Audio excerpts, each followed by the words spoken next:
Hello friends, welcome back to another video. तो आज की क्लास में हम पिछली लास्ट क्लास का जो लास्ट क्वेश्चन था वो डिस्कस करेंगे, जिसमें पूछा गया था कि न्यूयॉर्क शहर आपका किस नदी के तट पर बसा हुआ है। तो न्यूयॉर्क शहर आपका हडसन नदी के तट पर बसा हुआ है, ये आपको याद रखना है।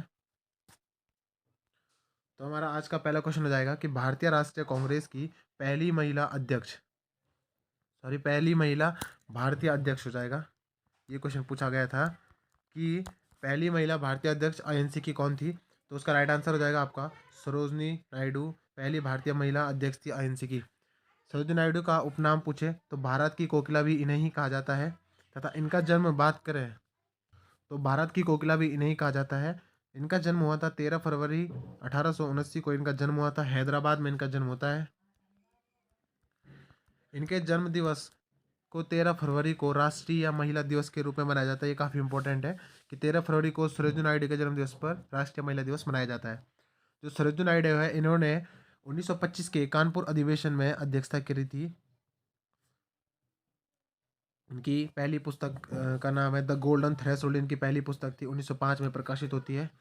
तो भारतीय राष्ट्रीय कांग्रेस की पहली महिला अध्यक्ष या पहली महिला भारतीय अध्यक्ष आपका सरोजिनी नायडू हो जाएगा। जबकि पहली महिला अध्यक्ष पूछेगा तो वो एनी बेसेंट होगी, ये आपको याद रखना है। अगला क्वेश्चन है मुस्लिम एंग्लो ओरिएंटल कॉलेज के संस्थापक कौन थे, ये पूछा गया था आपसे।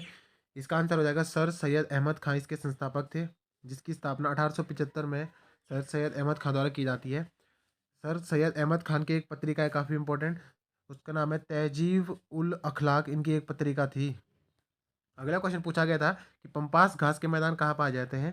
तो पंपास घास के मैदान आपका अर्जेंटीना में पाए जाते हैं। पूछा जाए अर्जेंटीना किस महाद्वीप में पड़ता है, तो आपका दक्षिण अमेरिकी देश है। जो पंपास घास के मैदान है ये एक प्रकार के शीतोष्ण कटिबंधीय घास के मैदान है आपके, ये भी आपको याद रखना है। और अर्जेंटीना की राजधानी आपसे पूछा जाए तो ब्यूनस आयर्स इसकी राजधानी हो जाएगा। ये अर्जेंटीना पर एंजिल फॉल बताया था मैंने। एंजिल फॉल विश्व का सबसे ऊंचा जलप्रपात यहीं पर है। 979 के लगभग इसकी हाइट है, 979 मीटर के लगभग। अगला क्वेश्चन पूछा गया था कि 14वें वित्त आयोग के अध्यक्ष कौन थे। तो 14वें वित्त आयोग के अध्यक्ष आपके वाई वी रेड्डी हो जाएंगे। राइट आंसर इसका वाई वी रेड्डी हो जाएगा। इन वाई वी रेड्डी की एक बुक का नाम पूछा जाता है, तो इनकी बुक का नाम है India and the global financial crisis managing money and finance. तो ये बुक आपको याद रखनी है, 2009 में प्रकाशित होती है। बात करें वित्त आयोग की, तो वित्त आयोग आपका आर्टिकल 280 में आता है, ये भी आपको याद रखना है। अगला क्वेश्चन पूछा गया था कि स्वतंत्र भारत के पहली लोकसभा के प्रथम अध्यक्ष कौन थे। तो पहली लोकसभा के प्रथम अध्यक्ष आपके गणेश वासुदेव मावलंकर या जी वी मावलंकर इसके पहले अध्यक्ष थे। 1946 से 56 तक इन्होंने अध्यक्षता करी थी। और इनका उपनाम पूछा जाता है, इनका उपनाम था दादा साहेब। अगला क्वेश्चन है कि विश्व व्यापार संगठन या वर्ल्ड ट्रेड ऑर्गेनाइजेशन WTO की स्थापना कब हुई थी। तो इसका राइट आंसर हो जाएगा 1995 में इसकी स्थापना होती है। 1 जनवरी 1995 को इसकी स्थापना हुई थी। और इसके वर्तमान सदस्य जो देश है कुल 164 देश है। ये काफ़ी बार पूछ भी लिया जाता है कि कुल कितने सदस्य देश है, तो वर्तमान में 164 सदस्य देश हैं। जो WTO है इसकी पूर्व संस्था का नाम पूछा जाता है, तो इसकी पूर्व संस्था का नाम था GATT, GATT GATT, general agreement on tariff and trade इसकी फुल फॉर्म थी। इस गेट पर जो हस्ताक्षर हुए थे 1947 में हुए थे, और 1948 में इसे लागू कर दिया गया था। तो आपसे WTO का जो पूर्व संस्था का नाम पूछा जाए तो आपको लिखना है GATT, general agreement on tariff and trade. अगला क्वेश्चन पूछा गया था कि उस्ताद मंसूर नामक प्रसिद्ध चित्रकार किसके दरबार में रहता था। तो उस्ताद मंसूर नामक प्रसिद्ध चित्रकार आपका जहांगीर के दरबार में रहता था। जहांगीर द्वारा इसे जो उपाधि दी गई थी वो दी गई थी नादिर उल असर, ये आपको याद रखना है, काफ़ी इंपॉर्टेंट है। नादिर उल असर उपाधि उस्ताद मंसूर को दी गई थी जहांगीर द्वारा। जो उस्ताद मंसूर है ये एक प्रसिद्ध पक्षी विशेषज्ञ चित्रकार था। ये काफ़ी इंपॉर्टेंट है कि यह किस प्रकार के चित्र से संबंधित था। तो ये पक्षी विशेषज्ञ था एक। अगला क्वेश्चन है कि रणजी ट्रॉफी का संबंध किस खेल से है। तो रणजी ट्रॉफी आपको पता ही होगा क्रिकेट से इसका संबंध है। इसकी शुरुआत 1934 में हुई थी। इसका 2023 का विजेता आपका सौराष्ट्र हो जाएगा। 2023 का विजेता आपका सौराष्ट्र हो गया। 2024 का विजेता आपका मुंबई हो जाएगा। मुंबई ने 42वीं बार जीता रणजी ट्रॉफी का खिताब, और इसने विदर्भ को हराया था इस बार। अगला क्वेश्चन है आपका कि धर्म सभा के संस्थापक कौन थे। तो धर्म सभा के संस्थापक मैंने एक बार पहले भी डिस्कस कराया, तो राधाकांत देव आपके इसके संस्थापकों में आते हैं। जो धर्म सभा ये आपकी ब्रह्म समाज की भी एक विरोधी संस्था है, ये मैंने बताया था आपको। ब्रह्म समाज की स्थापना बताई थी मैंने 1828 में राजा राम मोहन राय द्वारा स्थापित की जाती है। जो राधाकांत देव थे इन्होंने संस्कृत के एक आधुनिक महाशब्दकोश शब्द कल्पद्रुम की रचना की थी। आपको याद रखना है कि संस्कृत के महाशब्दकोश शब्द कल्पद्रुम की रचना किसने करी थी, तो ये राधाकांत देव द्वारा की जाती है। अगला क्वेश्चन पूछा गया था कि नीति आयोग का पूरा नाम, NITI नीति का पूरा नाम पूछा गया था, तो national institute for transforming India इसका पूरा नाम हो जाएगा। इसकी स्थापना 1 जनवरी 2015 को की जाती है। जो नीति आयोग है इसकी पुरानी या पूर्व संस्था का नाम पूछा जाता है, तो योजना आयोग इसकी पूर्व संस्था का नाम था, जिसकी स्थापना आपका 15 मार्च 1950 को हुई थी। अगला क्वेश्चन पूछा गया था कि किस देश का पूर्व नाम फार्मोसा था, तो ये फार्मोसा आपका ताइवान राइट आंसर हो जाएगा। क्योंकि आपको याद होगा फार्मोसा जल संधि जो आपका चीन और ताइवान के मध्य बनती है, ये चीन और ताइवान को अलग करती है तथा दक्षिणी चीन सागर और पूर्वी चीन सागर को ये जोड़ती है। अगर पूछेगा आपसे फार्मोसा जल संधि किस महासागर में आती है, तो ये आपको याद रखना है, ये प्रशांत महासागर, प्रशांत महासागर में बनती है और दक्षिणी चीन सागर और पूर्वी चीन सागर को जोड़ती है तथा चीन और ताइवान को अलग करती है। तो फार्मोसा आपका ताइवान का पुराना नाम हो जाएगा। अगला क्वेश्चन है कि वेदांतकल पक्षी अभ्यारण्य कहाँ स्थित है, तो वेदांतकल पक्षी अभ्यारण्य पूछा गया था, तो ये आपका राइट आंसर तमिलनाडु हो जाएगा। यह देश का सबसे पुराना जलीय पक्षी अभ्यारण्य है, ये भी आपको याद रखना है। अगला क्वेश्चन पूछा गया था कि भारतीय राष्ट्रीय कांग्रेस का प्रथम अधिवेशन कब हुआ था, तो प्रथम अधिवेशन आपको पता ही होगा 1885 में इसका पहला अधिवेशन हुआ था बम्बई में, और इसके अध्यक्ष व्योमेश चंद्र बनर्जी या WC बनर्जी इसके अध्यक्ष थे। इसमें कुल प्रतिनिधि थे आपके 72 प्रतिनिधि, काफ़ी बार पूछा जाता है कि कुल प्रतिनिधि कितने थे पहले अधिवेशन में, तो 72 प्रतिनिधि हो जाएंगे पहले अधिवेशन में। स्थापना आपको पता ही होगी INC की 28 दिसंबर 1885 को इसकी स्थापना हुई थी।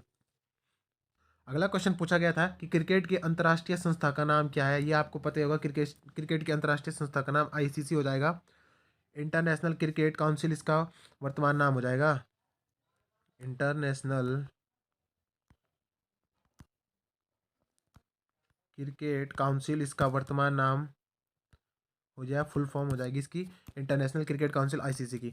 बात करें ICC की स्थापना की, तो 1909 में इसकी स्थापना होती है। इंग्लैंड, दक्षिण अफ्रीका और ऑस्ट्रेलिया के प्रतिनिधियों द्वारा इसकी स्थापना 1909 में की जाती है इंपीरियल क्रिकेट कॉन्फ्रेंस के नाम से। 1965 में इस इंपीरियल क्रिकेट कॉन्फ्रेंस का नाम बदलकर इंटरनेशनल क्रिकेट कॉन्फ्रेंस रखा गया और 1989 में इसे वर्तमान नाम यानी कि इंटरनेशनल क्रिकेट काउंसिल ICC दिया गया। ये आपको याद रखना है। अगला क्वेश्चन पूछा गया था कि माओरी लोग कहाँ निवास करते हैं, तो माओरी लोग आपने सुना होगा, माओरी लोग आपके न्यूजीलैंड देश में निवास करते हैं। बात करें न्यूजीलैंड की, तो न्यूजीलैंड की राजधानी आपका वेलिंगटन हो जाएगा और सर्वाधिक आबादी वाला शहर न्यूजीलैंड का आपका ऑकलैंड हो जाएगा। अगला, द्वितीय आंग्लो मैसूर युद्ध आपके किस समझौते के तहत समाप्त हुआ था, तो द्वितीय आंग्लो मैसूर युद्ध आपके मैसूर तथा अंग्रेजों के मध्य या ब्रिटिश ईस्ट इंडिया कंपनी के मध्य युद्ध होते हैं, तो किस समझौते के तहत समाप्त होता है, तो ये आपका मंगलौर की संधि होती है उसके तहत समाप्त होता है। जो ये द्वितीय आंग्लो मैसूर युद्ध था, यह आपका 1780 से 84 के मध्य हुआ था और 1784 को टीपू सुल्तान और ब्रिटिश ईस्ट इंडिया कंपनी के बीच यह मंगलौर की संधि संपन्न होती है। ये क्वेश्चन पूछा जाता है कि किस युद्ध में हैदर अली की मृत्यु हुई थी, तो द्वितीय आंग्लो मैसूर युद्ध में ही हैदर अली की मृत्यु हो जाती है। उसके बाद हैदर अली का पुत्र Tipu Sultan east India company के साथ मंगलौर की संधि को संपन्न करता है। अगला क्वेश्चन पूछा गया था कि राउरकेला स्टील संयंत्र कहाँ स्थित है, तो राउरकेला आपका उड़ीसा में पड़ता है, तो उड़ीसा में यह संयंत्र स्थित है। इस प्लांट की शुरुआत भारत के तत्कालीन राष्ट्रपति राजेंद्र प्रसाद द्वारा पहली ब्लास्ट फर्नेस, ये आपको याद रखना है कि पहली ब्लास्ट फर्नेस राउरकेला में जो थी वो उसका नाम था पार्वती। तो इसके उद्घाटन के साथ ही 1959 में इसकी शुरुआत हो गई थी, जबकि इसे 1955 में जर्मनी की सहायता से बनाया गया था।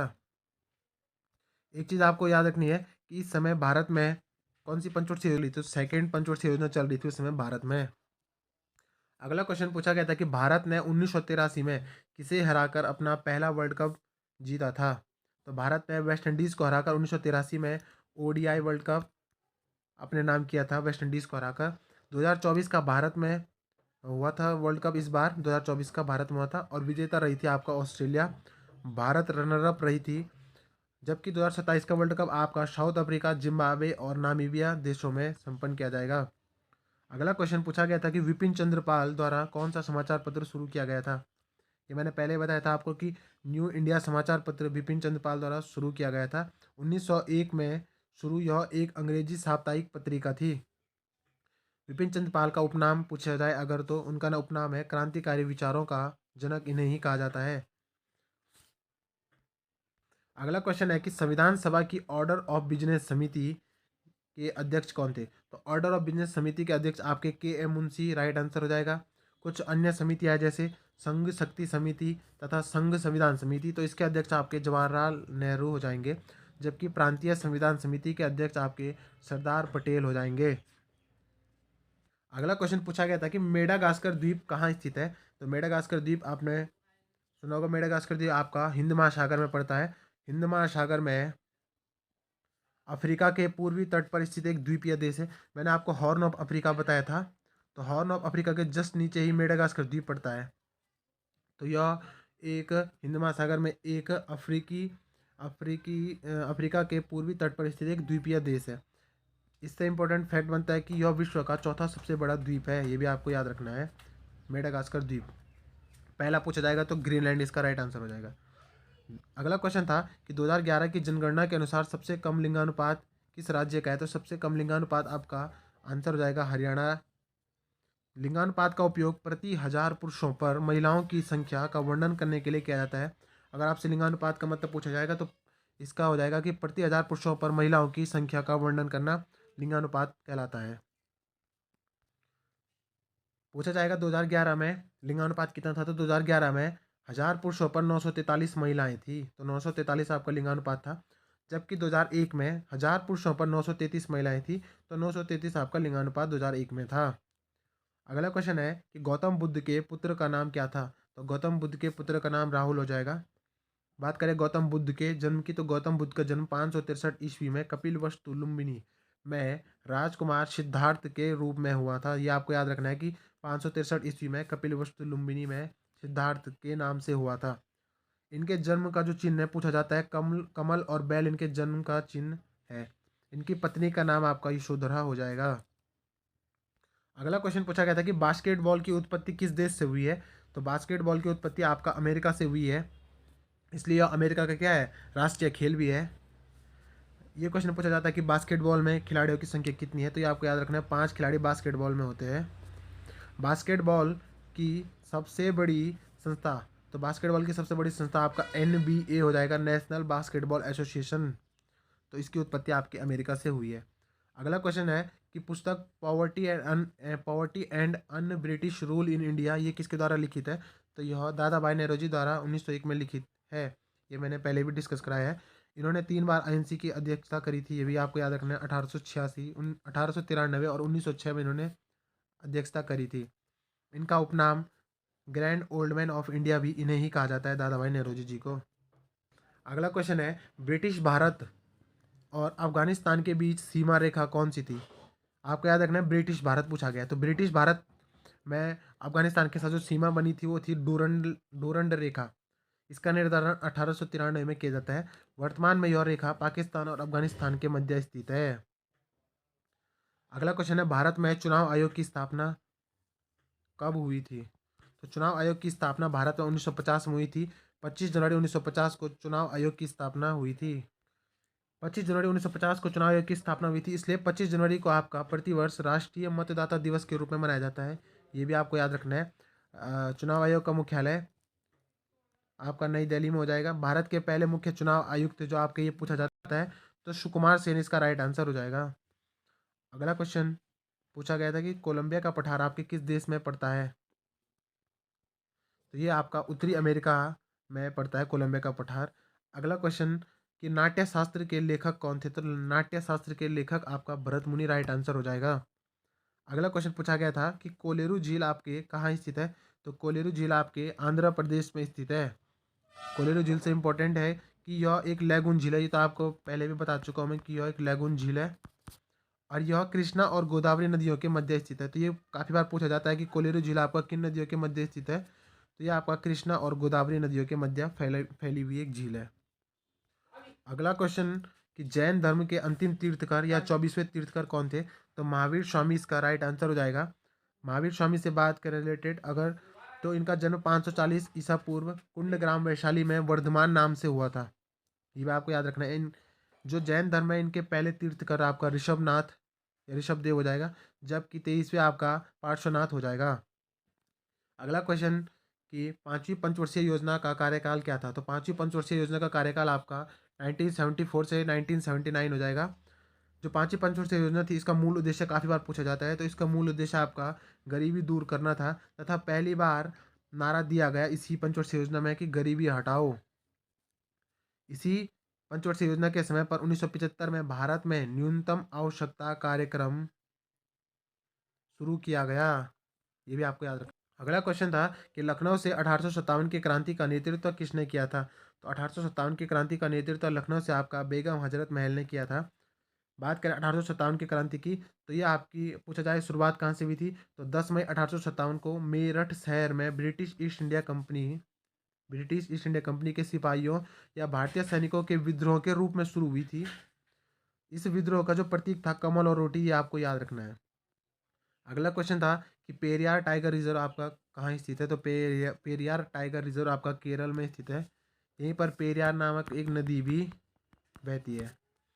अगला क्वेश्चन है कि जूल जे जे से जिसे इंडिकेट करते हैं, जूल आपका किसका मात्रक है? तो जूल आपका दो राशियों का मात्रक है, कार्य और ऊर्जा का मात्रक जूल है। ये दोनों की दोनों राशियां आपका एक अदिश राशि है, ये भी आपको याद रखना है। अगला क्वेश्चन है कि राष्ट्रकूट वंश का संस्थापक कौन था? ये पूछा गया था। तो राष्ट्रकूट वंश का संस्थापक आपको पता होगा कि दंती दुर्ग इसका संस्थापक था। इनकी राजधानी जो थी मनकिर या मान्यखेत इनकी राजधानी थी, ये काफ़ी बार पूछा जाता है। तथा मुंबई महाराष्ट्र की जो एलिफेंटा की गुफाएं हैं वो भी राष्ट्रकूटों द्वारा निर्मित है, ये भी आपको याद रखना है। अगला क्वेश्चन पूछा गया था कि गैलियम जो तत्व है उसका परमाणु क्रमांक क्या है? तो गैलियम तत्व का परमाणु क्रमांक आपका 31 है और इसका प्रतीक चिन्ह ये है Ga। इसे आपके 13वें समूह में तथा चौथे आवर्त में स्थान दिया गया है, ये भी आपको याद रखना है। अगला क्वेश्चन था कि निर्विरोध राष्ट्रपति बनने वाले आपके पहले व्यक्ति कौन थे? तो निर्विरोध राष्ट्रपति बनने वाले पहले व्यक्ति आपका नीलम संजीव रेड्डी थे। ये आपके 6वें राष्ट्रपति थे और इनका कार्यकाल 1977 से 82 तक था। इन्होंने 2 बार राष्ट्रपति पद का चुनाव लड़ा था, जिसमें ये इन्हें पहली बार हार का सामना करना पड़ा था, जबकि इन्हें दूसरी बार निर्विरोध चुनाव लड़ना पड़ा जिसमें ये जीत गए थे। तो 1977 से 82 तक इनका कार्यकाल था, 6वें राष्ट्रपति थे। अगला क्वेश्चन पूछा गया था कि करणी माता मंदिर आपके कहाँ स्थित है? तो करणी माता मंदिर आपका काफ़ी फेमस है, राजस्थान में स्थित है। यह मंदिर जो अपनी चूहों की अनगिनत संख्या के लिए प्रसिद्ध है, ये आपको याद रखना है। तो करणी माता मंदिर आपका राजस्थान राइट आंसर हो जाएगा। कौन सा उपकरण अगला क्वेश्चन था कि कौन सा उपकरण आपका प्रत्यावर्ती धारा अल्टरनेट करंट एसी को दिष्ट धारा डायरेक्ट करंट डीसी में परिवर्तित करता है? तो एसी को डीसी में आपका रेक्टिफायर नामक डिवाइस जो है परिवर्तित करता है। बात करें प्रत्यावर्ती धारा की, तो इसका मतलब होता है कि जो धारा किसी परिपथ में अपनी दिशा को बदलती रहती है तो वो हो जाएगा अल्टरनेट करंट एसी। बात करें डीसी की, जो तो डीसी, तो इसका मतलब हो जाएगा कि जो धारा अपनी दिशा नहीं बदलती है, इसकी जो डायरेक्शन रहती है वो कांस्टेंट रहती है, तो वो दिष्ट धारा हो जाएगी। अगला क्वेश्चन था कि इलेक्ट्रॉन के खोजकर्ता कौन थे? तो इलेक्ट्रॉन के खोजकर्ता आपको पता ही होगा, जे थॉमसन इसके खोजकर्ता थे। इलेक्ट्रॉन से अगर पूछा जाएगा कुछ इंपॉर्टेंट, तो इसका द्रव्यमान पूछा जाएगा आपसे। तो 9.1 इंटू 10⁻31 kg इसका द्रव्यमान हो जाएगा। तथा इसका जो आवेश है वो पूछा जाता है, तो -1.6 इंटू 10⁻19 कूलम इसका क्या हो जाएगा? आवेश हो जाएगा। सी मतलब आपका कूलम हो जाएगा। अगला क्वेश्चन था, ये एक साइन दिया गया था, ये वाला, ये पूछा गया था कि ये किस मुद्रा का चिन्ह है? तो ये आपका यूरोपियन यूरो का चिन्ह है। अगला क्वेश्चन था कि विषुवियस ज्वालामुखी आपके किस देश में पड़ता है? तो विषुवियस ज्वालामुखी आपका इटली में स्थित है। इटली की राजधानी आपका रोम हो जाएगा। 7 पहाड़ियों का नगर भी इसे ही कहा जाता है। एक क्वेश्चन बनता है कि इटली की गंगा नाम से कौन सी नदी प्रसिद्ध है? तो इटली की गंगा नाम से आपका इटली की पो नदी प्रसिद्ध है।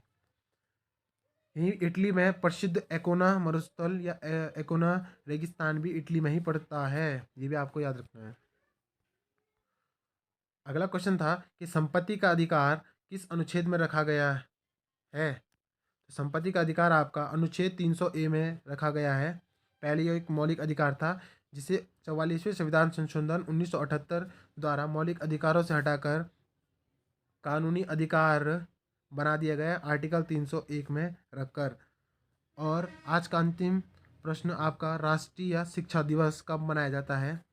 ये क्वेश्चन आपको होमवर्क के लिए है और इसका आंसर आपको नेक्स्ट वीडियो में बताया जाएगा कि राष्ट्रीय शिक्षा दिवस आपका कब मनाया जाता है। तो आज की वीडियो यहीं पर समाप्त होती है। मिलते हैं आपसे अगली वीडियो में। Thanks for watching.